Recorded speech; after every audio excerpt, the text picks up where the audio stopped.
राव की पत्नी, नवलकर वंश की वधू, ये प्रतिज्ञा लेती हूँ कि जब तक मेरे शरीर में रक्त है, श्वास है, तब तक मैं पूर्ण निष्ठा से झांसी की सेवा करूंगी।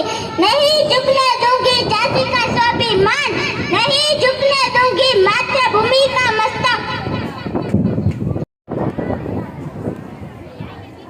सरफरोशी की तमन्ना अब हमारे दिल में है, देखना है जोर कितना बाजुए का दिल में है। बम मैं भगत सिंह ऐलान करता हूँ कि ये बम मैंने किसी को मारने के लिए नहीं फेंका, बल्कि अंग्रेज सरकार को जगाने के लिए फेंका है, जो कि बहरी है। अब समय आ गया है, अंग्रेजों भारत छोड़ो, अंग्रेजों भारत छोड़ो। इंकलाब जिंदाबाद, इंकलाब जिंदाबाद, इंकलाब जिंदाबाद। હું વલ્લભભાઈ ઝવેરભાઈ પટેલ.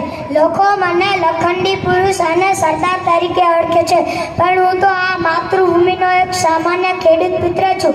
મારો જન્મ નડિયાદમાં થયો અને કરમસદની ધૂળમાં હું રમ્યો છું.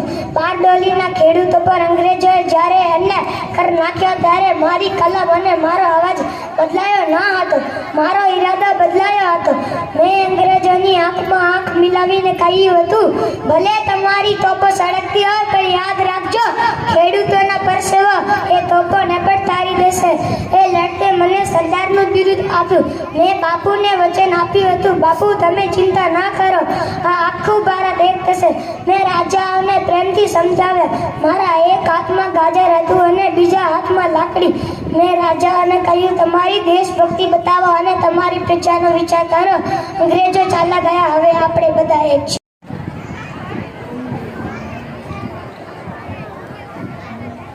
હું ગાંધીજી. ભારત દેશ મને રાષ્ટ્રપિતા તરીકે ઓળખે છે. મારો માર્ગ સત્ય અને અહિંસામાં છે. સત્ય એ જ ઈશ્વર અને અહિંસા એ જ ધર્મ. જો બદલાવ તમે દુનિયામાં જોવા માંગો છો તે બદલાવ તે પહેલાં તમારે પોતામાં લાવો. પાપથી જૂના કરો, પાપીથી નહીં. માણસ તેના વિચારનું ઉત્પાદન હોય છે.